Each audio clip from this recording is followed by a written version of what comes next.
Почитувани гледачи, вие го следите новото издание од емисијата од своја страна. Мој денешен гостин е 23-годишниот скопјанец Филип Ристовски. Имено Филип Ристовски е јунакот кој го живее својот втор живот. Пред само 2,5 години тој доживува тешка сообраќајна несреќа. На пат кон работа го удира несовесен возач со голема брзина. Филип се здобива со тешки повреди. Има искршени горни и долни екстремитети. Меѓутоа, вербата во себе си и големата верба во Бог го прават Филип она што и денеска е. Велам добре дојде за мојот гостин Филип Ристовски. Благодарам, Викторија. Чест и задоволство ми е што да гостувам во ваква емисија од своја страна, што нуди секаков карактер на луѓе со разни цели, со разни приказни. Дојдов овде за да си ја раскажам моја трогателна приказна, што заврши едноставно со среќен крај. Така, Филип, ајде да почнеме од почеток. Што точно се случи на 15 јуни пред 2,5 години? Па вака, како и секој средношколец после завршување на средната школа, се вработив како IT техничар. За време на својата работа, пошто фирмата се бавеше со IT технологија за местење на интернет, на булеварот Јане Сандански се упатив кон зградата за да наместам интернет. Секако паркинг практикувам да поминам на пешачки премин. На само дел од секунда ми беше веќе ме двоеше од таа несреќа што ми се деси. Значи едната нога ми беше веќе на тротоар, другата ми беше на зебра, несовесен возач ме удри. Со тоа со голема брзина, со тоа што јас се здобив со тешки телесни повреди, бев пренесен во суитна медицинска помош во градската општа болница. Така, во повеќе наврати спомена дека докторите беа скептици за твојот живот. Односно, колка ви беа шансите ти еве да преживееш после сето она што го помина со таа сообраќајна несреќа? Па вака, бидејќи бев и во кома, јас не се ни сеќавам на тој момент, но како што ги собрале мајка ми, сестра ми и сите мои блиски роднини пријатели, на конзилијарното докторите давале дека само 1% има шансите да се преживее. Дале се од себе, веќе останатото е на Господ, дали ќе останам жив или нема. Така, меѓутоа ти со твојата верба во Бог, како што самиот кажа, успеваш да ги поминеш сите тие повреди, да се надигнеш над нив и да станеш она што денеска си. Така, да. Така. Какво дете, односно какво момче беше Филип пред повредите и што се смени денес? Па вака, јас бев активен спортист, значи многу. Бев многу страствено обожавател кон фудбалот, значи играв професионално, играв во Трета лига Север. Значи се бавев исто трчањето, но не толку активно колку што сум сега. Значи се сменија многу работи, се променија кога се деси оваа сообраќајна несреќа.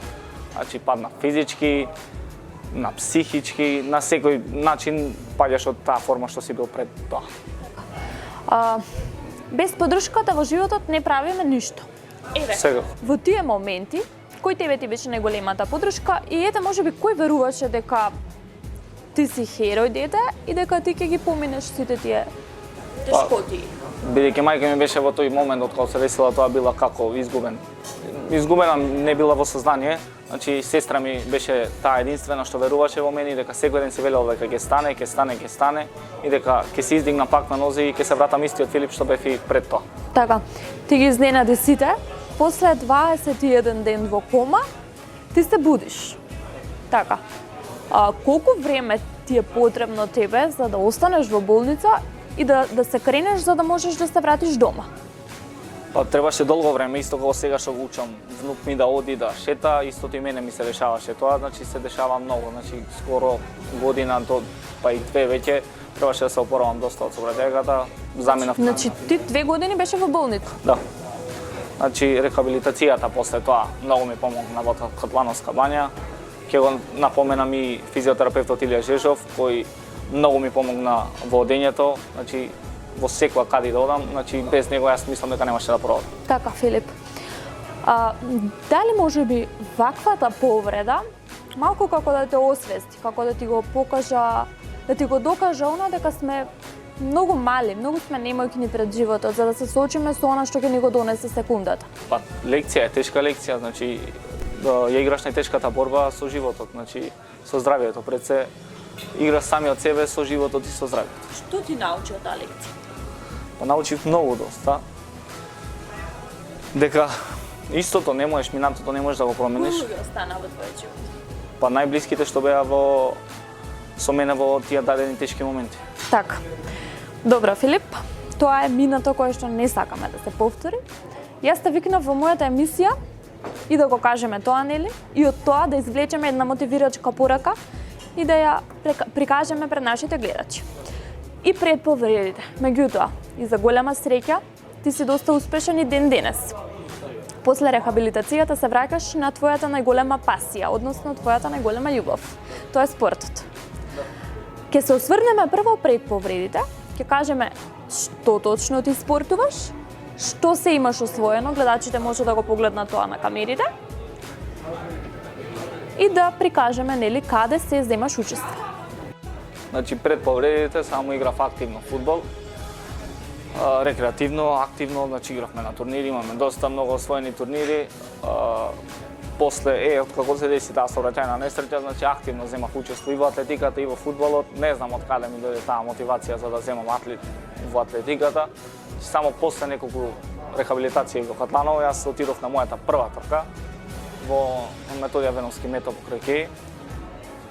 Истрчав, значи таму не освоив медал, пошто ипак бев со многу тешки повреди, не можев. Потоа следеше 2 август општина Илинден, откако таму земав активно учество, освоив второ место. После 2 месеци од рехабилитација ти отиде да трчаш трка. После тоа ми следа некои паузи, имав контроли, па ми забранија да трчам. Следеше пак трка исто општина Илинден 2 август, пошто помина многу месеци. Не смев да трчам, докторот ми забрани, јас скришно не ни кажав на мајка ми кај ќе отидам. Си отидов на трка, си освоив прво место, си освоив злато, значи тоа е ова, си освоив злато, си заврши трката. Добро, од болница што не си излео да трчаш.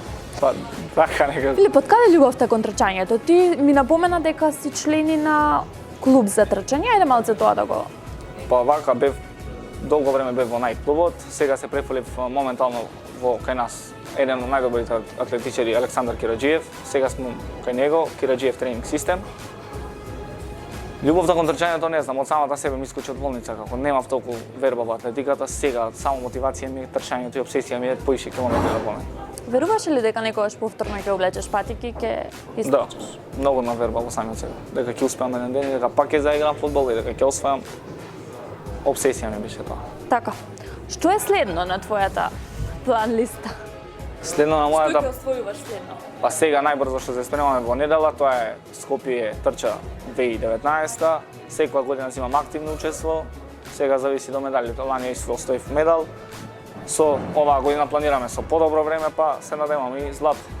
Само Господ ќе покаже. Така. Дали во некој момент чувствуваш некои, како да кажам, несакани последици што ете не можат да ти овозможат да постигнеш се она што си сакал пред тоа.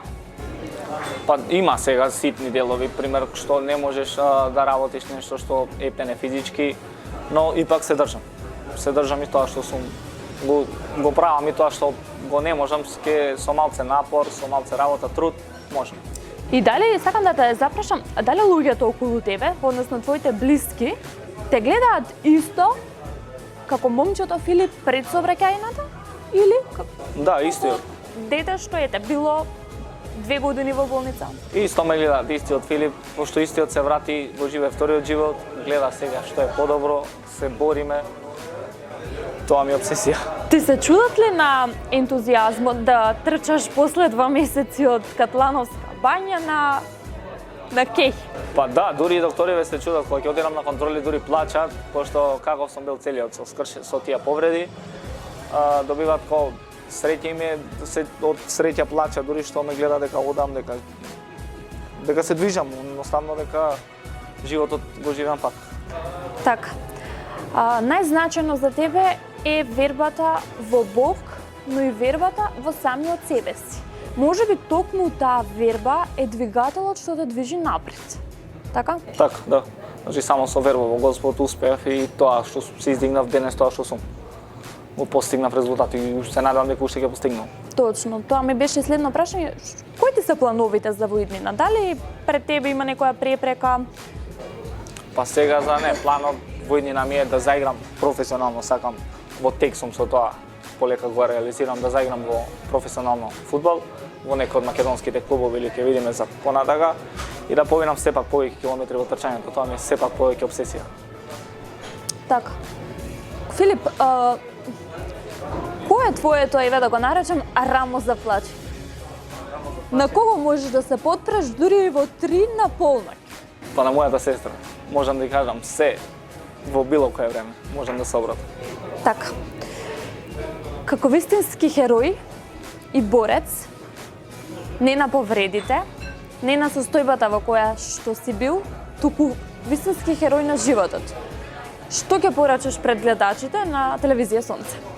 Па на гледачи ќе им поражам дека минатото не можеме да го промениме, но треба да гледаме иднината и сегашното што предстои во нас. А јас како порака што се упатувам секогаш ми е во животот победата е најслатка на тој што ќе победи. Во оваа смисла победник сум јас. Филип, јас познавајќи те лично, не ме изненади твојата приказна, меѓутоа после ова споделеното јас останав без зборови. Ти благодарам уште еднаш што ја прифати мојата покана да бидеш мој гостин. Ќе ти посакам да веруваш во себе си и таа верба во себе и верба во Бога да те движат напред и ништо да не застане на патот кон твоите победи. Да, ти благодарам јас што бев твој гостин, честит, задоволен сум ми. Се надевам дека пак ќе имаме прилики со нови приказни, нови вести. Почитувани гледачи, тоа беше уште едно издание од емисијата од своја страна. Овој пат со 23 годишниот скопјанец Филип Ристовски. Ви благодарам што не следевте. Јас на самиот крај ќе упатам голем поздрав до моите спонзори. Бутика Ангелиус, кој што се наоѓа на 3-ти кат во ГТЦ, фризерско студио Дена, кој што се наоѓа во Аеродром и мојата незаменлива шминкерка Самра Имери. Ние се гледаме веќе следната среда со нов и интересен гост. До тогаш пријатно.